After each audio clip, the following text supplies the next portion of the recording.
శాంతి. ఈరోజు మురళి డేటు 21 మే 2024. బాబా చెప్తున్నారు, మధురమైన పిల్లలారా, శివబాబా మనందరికీ అద్భుతమైన తండ్రి, టీచరు, సద్గురువు. వారికి తండ్రి ఎవరూ లేరు. వారు ఎప్పుడూ ఎవరితోనూ ఏమీ నేర్చుకోరు. వారికి గురువుల యొక్క అవసరం లేదు. ఇలా ఆశ్చర్యచకితులై వారిని మీరు చాలా ప్రేమగా స్మృతి చెయ్యాలి. ఈరోజు మురళిలోని ప్రశ్న, స్మృతిలో ఏ నవీనత ఉన్నట్లయితే ఆత్మ సహజముగానే పావనముగా అవుతుంది? సమాధానము, స్మృతిలో కూర్చున్నప్పుడు తండ్రి నుండి కరెంటును లాగుతూ ఉండండి. తండ్రి మిమ్మల్ని చూడాలి మరియు మీరు తండ్రిని చూడాలి. ఇటువంటి స్మృతియే ఆత్మను పావనముగా చేస్తుంది. ఇది చాలా సులభమైనటువంటి స్మృతి. కానీ పిల్లలు క్షణక్షణం మేము ఆత్మలము, శరీరాలు కాము అని మర్చిపోతారు. దేహీ అభిమానులుగా ఉన్న పిల్లలే స్మృతిలో ఉండగలుగుతారు. ఓం శాంతి. మధురాతి మధురమైన పిల్లలకు వీరు మా అనంతమైన తండ్రి అని, వారికి ఏ తండ్రి లేరు అని నిశ్చయపూర్వకంగా తెలుసు. ఈ ప్రపంచంలో తండ్రి లేని మనుష్యులంటూ ఎవరు ఉండరు. కావున పిల్లలు ఒక్కొక్క మాటను కూడా చాలా బాగా అర్థం చేసుకోవాలి. వారు తండ్రే కాక జ్ఞానము కూడా వినిపిస్తారు, కానీ వారు ఎప్పుడూ చదవరు. మనుష్య మాతృలైతే ఏదో ఒకటి తప్పకుండా చదువుకుంటారు. కృష్ణుడు కూడా చదువుకున్నాడు, కానీ ఈ తండ్రి చెప్తున్నారు, నేను ఏం చదవాలి? నేను చదివించేందుకు వచ్చాను, నేను ఏమీ చదువుకోలేదు. నేను ఎవరి నుండి శిక్షణ తీసుకోలేదు. నేను ఏ గురువుల వద్దకు కూడా వెళ్ళలేదు అని బాబా అంటున్నారు. డ్రామా ప్లాన్ అనుసారముగా తండ్రికి అత్యంత ఉన్నతమైన మహిమ తప్పకుండా ఉంటుంది. ఉన్నతోన్నతమైన భగవంతుడు అనే మహిమ కూడా ఉంది. వారికంటే ఉన్నతమైన వారు ఎవరు ఉంటారు? వారికి తండ్రి లేడు, టీచరు లేడు, గురువు కూడా లేరు. ఈ అనంతమైన తండ్రికి ఏ తండ్రి, టీచరు, గురువు లేరు. ఎందుకంటే స్వయం వారే అందరికీ తండ్రి, వారే టీచరు, వారే గురువు. ఈ విషయాన్ని పిల్లలు చాలా బాగా అర్థం చేసుకోగలుగుతారు. ఇటువంటి వ్యక్తి మరెవ్వరూ ఉండరు. ఈ విధముగా ఆశ్చర్యచకితులై ఇటువంటి తండ్రి, టీచరు, సద్గురువును చాలా ప్రేమగా స్మృతి చేయాలి. మనుషులు ఓ గాడ్ ఫాదర్ అని కూడా నన్ను పిలుస్తారు అని బాబా అంటున్నారు. వారు జ్ఞానసాగరులైన టీచరే కాక సుప్రీం గురువు కూడా. అన్నీ వారు ఒక్కరే. ఇలా అన్నీ ఒక్కరుగానే ఉన్నటువంటి మనుష్య మాతృలైతే ఒక్కరు కూడా లేరు. వారు మానవ శరీరం ద్వారానే చదివిస్తారు. చదివించాలి అంటే నోరు తప్పకుండా కావాలి కదా. ఈ విషయం పిల్లలకు క్షణక్షణం స్మృతిలో ఉండినా వారి నావా తీరానికి చేరిపోతుంది. తండ్రిని స్మృతి చేయడం ద్వారానే వికర్మలు వినాశనమవుతాయి. సుప్రీం టీచర్ అని భావించినందున మొత్తం జ్ఞానమంతా బుద్ధిలోకి వచ్చేస్తుంది.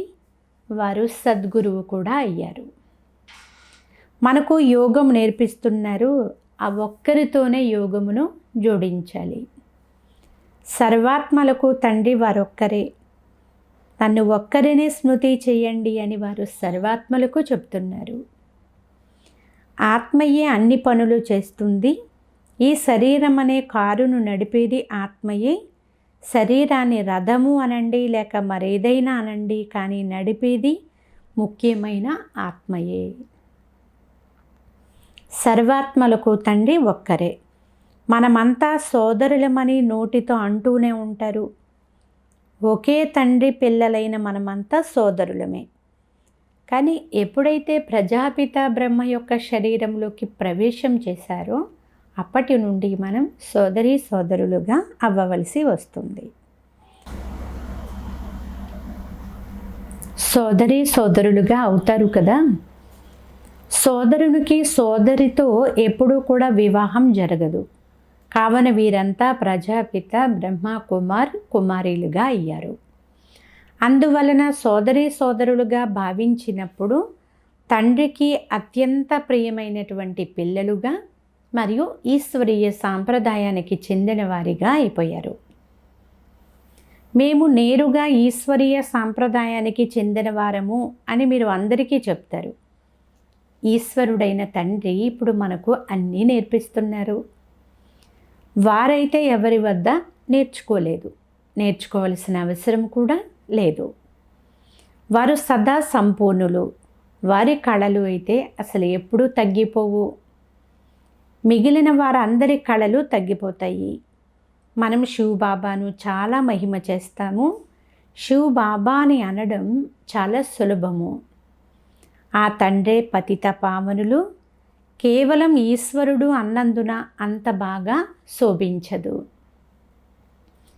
తండ్రి వచ్చి పతితులను పావనులుగా ఎలా చేస్తారో చూసి పిల్లలైన మీ హృదయాలలో బాగా ముద్రింపబడుతుంది. లౌకిక తండ్రి ఉన్నారు, అలాగే పారలౌకిక తండ్రి కూడా ఉన్నారు. పారలౌకిక తండ్రిని అందరూ స్మృతి చేస్తారు. ఎందుకంటే అందరూ పతితులుగానే ఉన్నారు కాబట్టి పతిత పావనుడైన తండ్రిని స్మృతి చేస్తారు. పావనముగా అయితే స్మృతి చేసి పతిత పావనుడైన తండ్రిని పిలిచే అవసరం ఉండదు. డ్రామా ఎలా ఉందో గమనించండి. పతిత పావనులైన తండ్రిని స్మృతి చేస్తారు. పావన ప్రపంచానికి యజమానిగా అవ్వాలని కోరుకుంటారు. శాస్త్రాలలో దేవాసుర యుద్ధం జరిగినట్లు చూపించారు, కానీ అలా కాదు. ఇప్పుడు మనము అసురులము కాము, దేవతలము కామని మీకు తెలుసు. ఇప్పుడు మనం అలా ఇలా కాకుండా మధ్యలో ఉన్నాము. అందరూ మిమ్మల్ని దుఃఖపరుస్తూ ఉంటారు. ఈ డ్రామా చాలా మజాగా ఉంటుంది. నాటకంలో అయితే మజా చూసేందుకే కదా వెళ్తారు.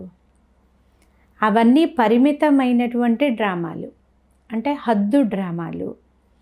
ఇది అనంతమైన బేహద్దు డ్రామా. దీని గురించి ఎవరికీ తెలియదు. దేవతలకైతే అసలే తెలియదు.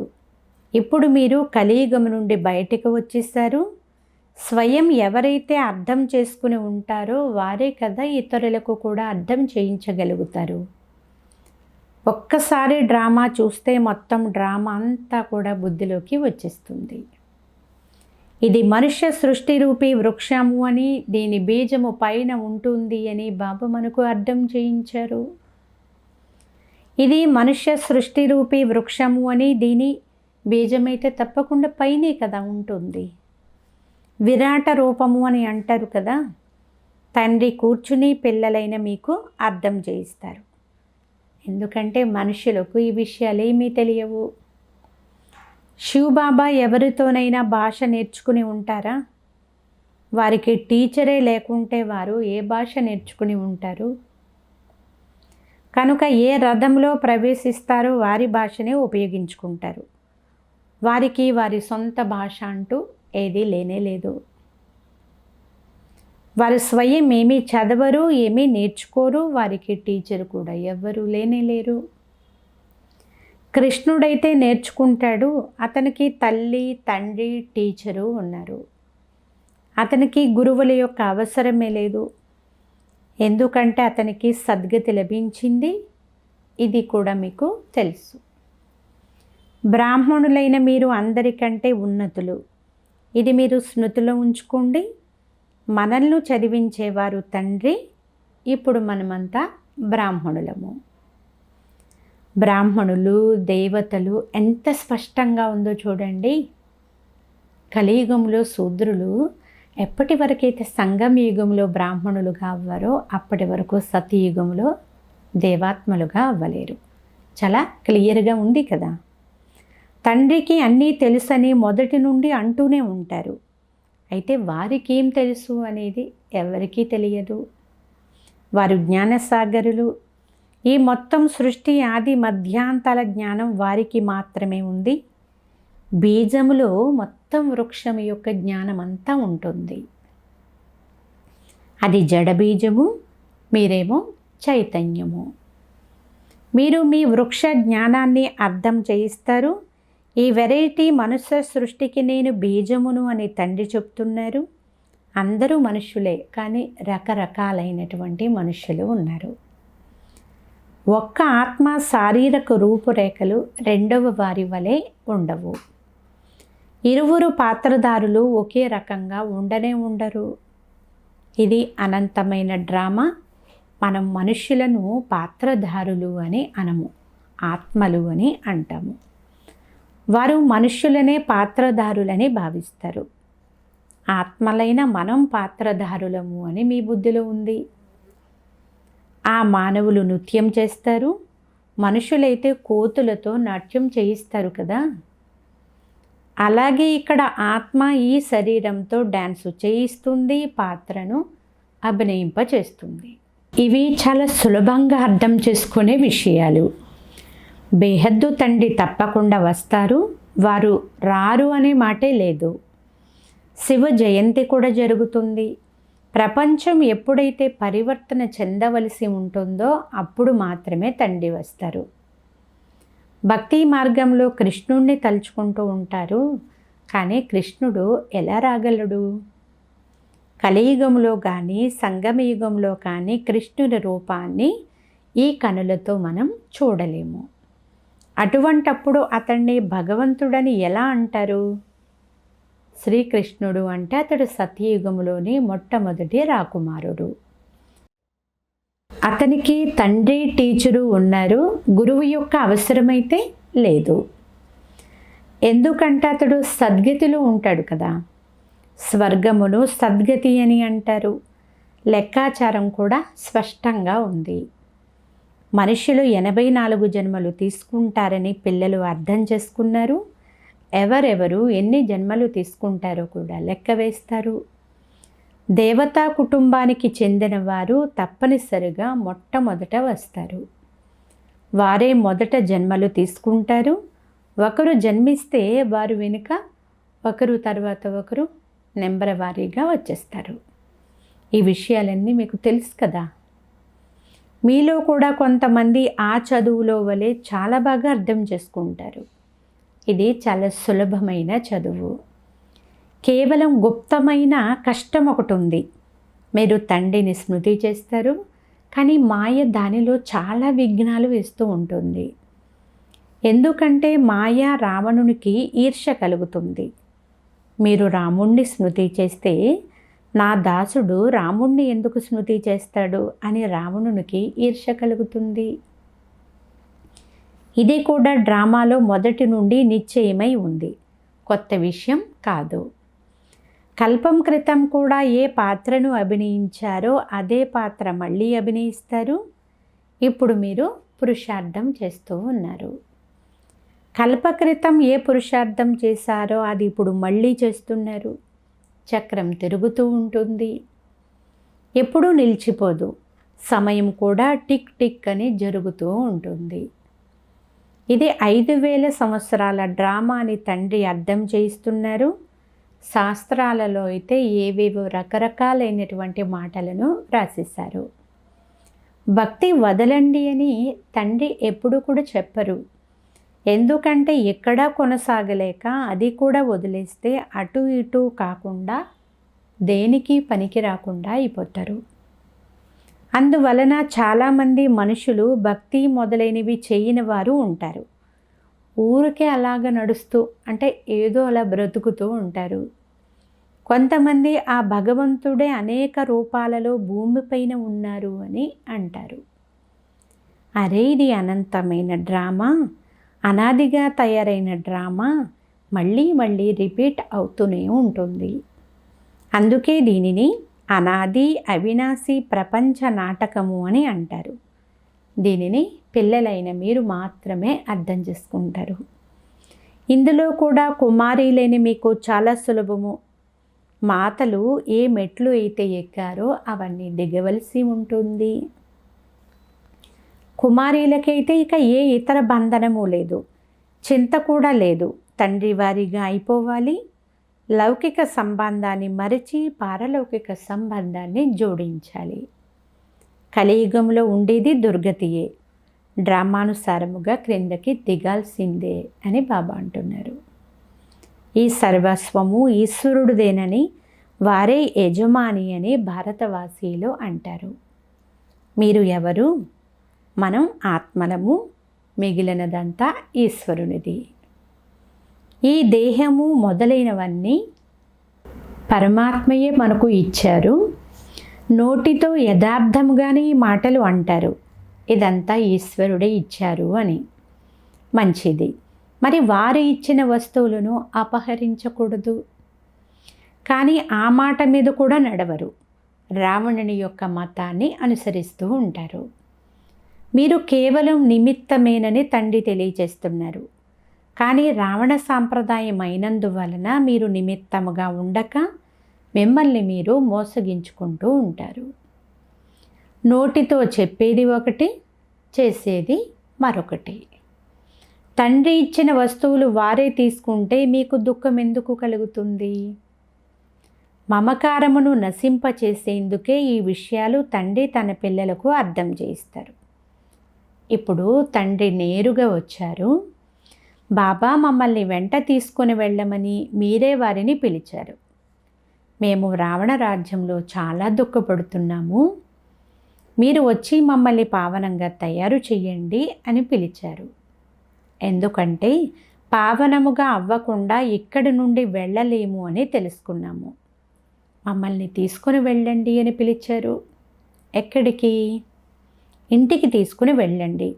అందరూ ఇంటికి పోవాలి అని అంటారు కదా. కృష్ణుని భక్తులు కృష్ణపురికి, వైకుంఠానికి వెళ్ళాలని కోరుకుంటారు. వారికి సత్యయుగమే గుర్తుంటుంది. అది చాలా ప్రియమైనది. మనుష్యులు మరణిస్తే స్వర్గానికి వెళ్ళరు. స్వర్గం అయితే సత్యయుగంలోనే ఉంటుంది, కలియుగంలో నరకమే ఉంటుంది. కావున పునర్జన్మలు కూడా తప్పకుండా నరకంలోనే లభిస్తాయి. ఇది సత్యయుగమేమీ కాదు, అది ప్రపంచంలో అత్యంత అద్భుతమైనది. నోటితో అంటారు, అర్థం చేసుకుంటారు కూడా. అయినా ఎవరైనా మరణించినప్పుడు వారి బంధువులు ఏమీ అర్థం చేసుకోరు. తండ్రి వద్ద గల 84 జన్మల చక్రజ్ఞానం వారే ఇవ్వగలరు. మీరు స్వయాన్ని దేహమని భావిస్తూ ఉండేవారు. అది తప్పు అని తెలుసుకున్నారు. ఇప్పుడు తండ్రి పిల్లలకు దేహీ అభిమాని భవ అని తెలియజేస్తున్నారు. కృష్ణుడైతే అలా చెప్పలేడు. ఎందుకంటే అతనికి తన దేహం ఉంది కదా. శివ్ బాబాకు తనకంటూ దేహం లేదు. ఇది వారి రథము. ఈ రథంలో వారు విరాజమానమై ఉన్నారు. ఇది వారి రథము. ఇతని రథం కూడా ఇదే. ఇతనికి తన ఆత్మ కూడా ఉంది. ఈ రథమును తండ్రి కూడా అప్పుగా తీసుకున్నారు. ఇతని శరీరాన్ని ఆధారముగా తీసుకున్నాను అని తండ్రి చెప్తున్నారు. తనదైతే లేదు, మరి ఎలా చదివించాలి? తండ్రి ప్రతిరోజు కూర్చునే పిల్లలను ఆకర్షిస్తారు. స్వయాన్ని ఆత్మగా భావించి తండ్రిని స్మృతి చేయాలి. ఈ శరీరమును కూడా మర్చిపోవాలి. నేను మిమ్మల్ని చూస్తాను, మీరు నన్ను చూడండి అని బాబా అంటున్నారు. మీరు ఎంతగా తండ్రిని చూస్తూ ఉంటారో అంత పవిత్రమవుతూ ఉంటారు. పావనముగా అయ్యేందుకు మరొక ఉపాయం అంటూ ఏదీ లేనేలేదు. ఒకవేళ ఏదైనా ఉపాయం ఉంటే చెప్పండి. ఆత్మ పవిత్రంగా అయ్యే మార్గం ఏదైనా ఉందా? గంగా నదిలోని నీటి వలన పావనముగా అవ్వలేరు. మొట్టమొదట ఎవరికైనా సరే తండ్రి యొక్క పరిచయాన్ని ఇవ్వాలి. ఇటువంటి తండ్రి మరొకరు ఎవ్వరూ ఉండరు. నాడిని చూడండి, ఆశ్చర్యపడేటట్లు అర్థం చేసుకున్నారా అని పరిశీలన చెయ్యండి. అలా చెప్పినందువలన వీరినే పరమాత్మ అని అంటారని భావించాలి. ఇప్పుడు పిల్లలైన మీకు తండ్రి తన పరిచయాన్ని ఇస్తున్నారు. నేను ఎవరు ఇది కూడా పిల్లలకు తెలుసు. చరిత్ర పునరావృతమవుతుంది. ఏ కులానికి చెందిన వారే వస్తారు. మిగిలిన వారంతా తమ తమ ధర్మాల్లోనికి వెళ్ళిపోతారు. ఎవరైతే ఇతర ధర్మాల్లోనికి బదిలీ అయినారో వారు మళ్ళీ తమ తమ సెక్షన్లలోకి చేరుకుంటారు. అందువలన నిరాకార వృక్షమును కూడా చూపించారు. ఈ విషయాలన్నీ పిల్లలైన మీరు మాత్రమే అర్థం చేసుకుంటారు. మిగిలిన వారు అర్థం చేసుకోవడం చాలా కష్టము. 7 లేక 8 మందికి తెలిపితే ఈ జ్ఞానం బాగుందని భావించేవారు ఒక్కరో ఇద్దరో వెలువడతారు. ఇక్కడ వారికి తుఫాన్లు తక్కువగా వస్తాయి. మళ్ళీ వెళ్ళి వినాలని వారికి మనసులో అనిపిస్తుంది. చాలామంది పిల్లలు సాంగత్య దోషములోకి వచ్చేస్తారు. అందువలన మళ్ళీ వాళ్ళు రారు. పార్టీలు జరుగుతున్నప్పుడు అక్కడికి వెళ్ళి అక్కడే తగులుకొని పోతారు. చాలా శ్రమ చేయాల్సి ఉంటుంది. చాలా శ్రమతో కూడిన పని కూడా. ఎంతో శ్రమ చేయాల్సి వచ్చింది. క్షణక్షణం మేము మర్చిపోతున్నాము అని అంటారు. నేను ఆత్మను, శరీరాన్ని కాదు అనే విషయాన్ని క్షణక్షణము మర్చిపోతారు. పిల్లలు కామచితి పైన కూర్చుని నల్లగా మాడిపోయారు అని తండ్రికి కూడా తెలుసు. శ్మశానగ్రస్తులై పడి ఉన్నారు. అందుకే కదా నల్లగా అయిపోయారు. వారిని గురించే తండ్రి నా పిల్లలందరూ కాలి మరణించారు అని అంటారు. ఇవన్నీ అనంతమైన విషయాలు. అనేక కోట్ల మంది ఆత్మలు నా ఇంటిలో ఉండేవారు అని తండ్రి అంటున్నారు. అనగా బ్రహ్మలోకంలో ఉండేవారు. తండ్రి అయితే అనంతంలో ఉన్నారు కదా. మీరు కూడా అనంతంలోనే నిల్చుంటారు. బాబా స్థాపన చేసి వెళ్ళిపోతారు అని మీకు తెలుసు. ఆ తరువాత మళ్ళీ మీరు రాజ్యపాలన చేస్తారు. మిగిలిన ఆత్మలన్నీ కూడా శాంతిధామానికి వెళ్ళిపోతారు అని బాబా అంటున్నారు. అచ్చా, మధురాతి మధురమైన అపురూపమైన పిల్లలకు మాతాపిత బాప్దాదాల ప్రియ స్మృతులు. Good morning. ఆత్మిక పిల్లలకు ఆత్మిక తండ్రి నమస్తే. ఆత్మీయ తండ్రికి ఆత్మీయ పిల్లల యొక్క ప్రియ స్మృతులు. గుడ్ మార్నింగ్ మరియు నమస్తే నమస్తే నమస్తే. ధారణ కొరకు ముఖ్య సారము. ఫస్ట్ పాయింట్, ఏ పాత్రధారినైనా రావణుడు ఈర్ష్య చెందితే, విఘ్నాలు కల్పిస్తే, తుఫాన్లోకి తీసుకుని వస్తే అటువంటి వారిని చూడక మీ పురుషార్థంలో మీరు తత్పరులై ఉండండి. ఎందుకంటే ఈ డ్రామాలో ఎవరి పాత్ర వారిదే. ఇది అనాదిగా తయారైన డ్రామా. సెకండ్ పాయింట్, రావణుని యొక్క మతాన్ని అనుసరించి ఈశ్వరుని తాకట్టులో దొంగతనం, మోసము చెయ్యకూడదు. అందరిపై మమకారాన్ని తొలగించి సంపూర్ణ ట్రస్టీలుగా ఉండాలి. ఈరోజు వరదానము, సదా ఏకరస స్థితి ద్వారా సర్వ ఆత్మలకు సుఖము, శాంతి, ప్రేమ యొక్క దోసలని ఇచ్చే మహాదాని భవ. పిల్లలైన మీ స్థితి అంటే మీ మూడ్ సదా సంతోషంతో ఏకరసంగా ఉండాలి. ఒకప్పుడు మూడ్ చాలా సంతోషంగా ఇలా ఉండకూడదు. సదా మహాదానులుగా అయ్యేవారి మూడ్ ఎప్పుడు కూడా మారిపోదు. దేవతలుగా అయ్యేవారు అనగా ఇచ్చేవారు. మీకు ఎవ్వరు ఏమిచ్చినా మహాదాని పిల్లలైన మీరు అందరికీ సుఖం యొక్క దోసలి, శాంతి యొక్క దోసలి, ప్రేమ యొక్క దోసలిని ఇవ్వండి. శరీరంతో సేవ చేయుటతో పాటు మనసు ద్వారా ఇటువంటి సేవలో బిజీగా ఉన్నట్లయితే డబల్ పుణ్యము జమ అవుతుంది. స్లోగన్, మీ విశేషతలు ప్రభువు ఇచ్చినటువంటి ప్రసాదము. వాటిని కేవలం స్వయము కొరకే ఉపయోగించుకోకండి, పంచండి మరియు పెంచుకోండి. అచ్చా, ఓం శాంతి.